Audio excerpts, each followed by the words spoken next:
During his first months in office, foreign challenges had tested Kennedy's skills as a political leader, but so had civil rights disputes. On one occasion, when these problems became too exasperating, Bobby said to his brother, Jack, let's go start our own country." The levity provided only momentary relief from the unrelenting demands of governing. America's long history of racial divisions and a Congress dominated by Southerners determined to resist pressures for change made civil rights a losing struggle for the most adroit president. Yet after so long a battle for equal justice, civil rights advocates were in no mood to settle for anything less than demonstrable progress. And in Kennedy, they saw someone who impressed them as less than fully committed to their cause. Martin Luther King complained that Kennedy was intent on no more than token integration. He thought that the president lacked the moral passion to fight for equal rights. Expectations of executive action, including pressure on Congress to outlaw segregation, were being disappointed. Kennedy was a quick-talking, double-dealing politician, one rights leader said. Bayard Rustin of the Congress of Racial Equality, CORE, believed that Kennedy would only react to pressure.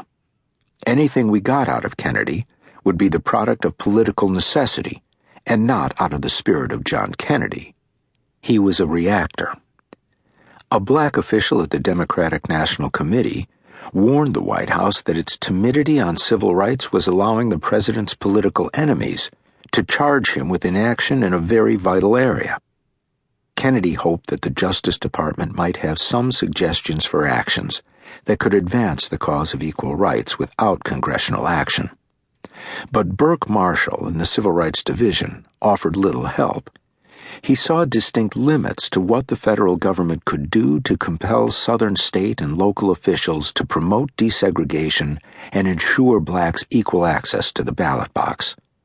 An executive order increasing the powers of the Committee on Equal Employment Opportunity, CEEO, became the administration's principal vehicle for meeting black demands.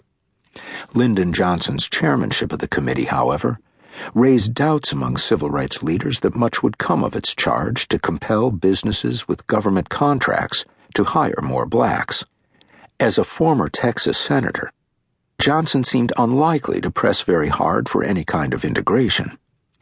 Given that 15.5 million people were employed by government-financed businesses, the White House hoped that the CEEO could advance the economic well-being of African Americans.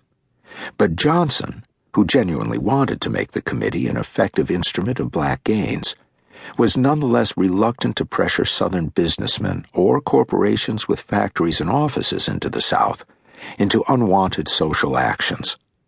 To assure Southerners that the federal government would not compel them to act against their accepted norms, Johnson declared, "This is not a persecuting committee or prosecuting committee." He hoped that volunteerism, which was called Plans for Progress and relied on business establishments to initiate non-mandated reforms, would bring some results. Robert Troutman, an Atlanta attorney and friend of the president, who was put in charge of implementing plans, echoed Johnson's determination not to threaten or bully anyone.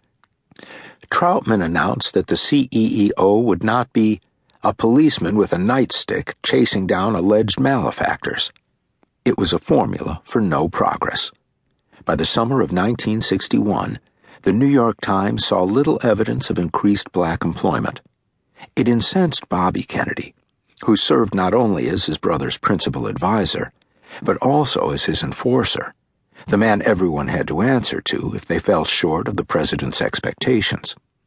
And Johnson, whom Bobby already disliked, became the object of Bobby's anger over public criticism of the CEEO's lackluster performance.